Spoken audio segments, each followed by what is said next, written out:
புனிதரே உம்மை ஸ்தோத்தரிக்கிறோம் என்று இந்த புதிய நாளினை நாம் தொடங்குவோம். சங்கீதம் 18:26 புனிதருக்கு நீர் புனிதரும் மாறுபாடும் நீர் மாறுபாடுமாய் இருக்கிறவராகவும் தோன்று விதியிருப்பார்.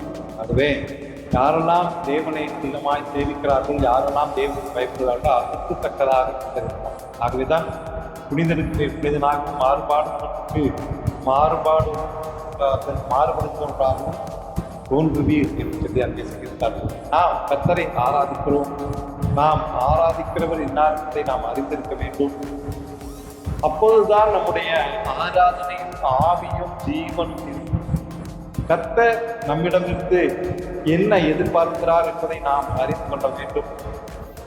அதே வேளையிலே நாம் கர்த்தரிடமிருந்து எதை எதிர்பார்க்கலாம் என்பதையும் நாம் அறிந்து கொள்ள வேண்டும்.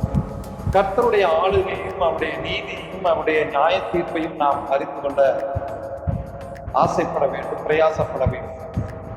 தாவீது கர்த்தருடைய சுபாவத்தை தெளிவாக சொல்லுகிறார். அவர் தயவுள்ளவனுக்கு தயவுள்ளவராகவும், அவர் உத்தமனுக்கு உத்தமராகவும், மேலும் அவர் புனிதனுக்கு புனிதராகவும், மாறுபாடுள்ளவனுக்கு மாறுபாடுள்ளவராகவும் தோன்றுவார் என்று சொல்லி பார்க்கிறோம். சங்கீதம் 18:25-26 நாம் வாசிப்போம்.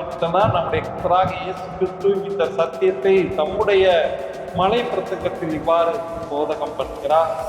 இரக்கம் உள்ளவர்கள் பாக்கியவான்கள், அவர்கள் இரக்கம் பெறுவார்கள்.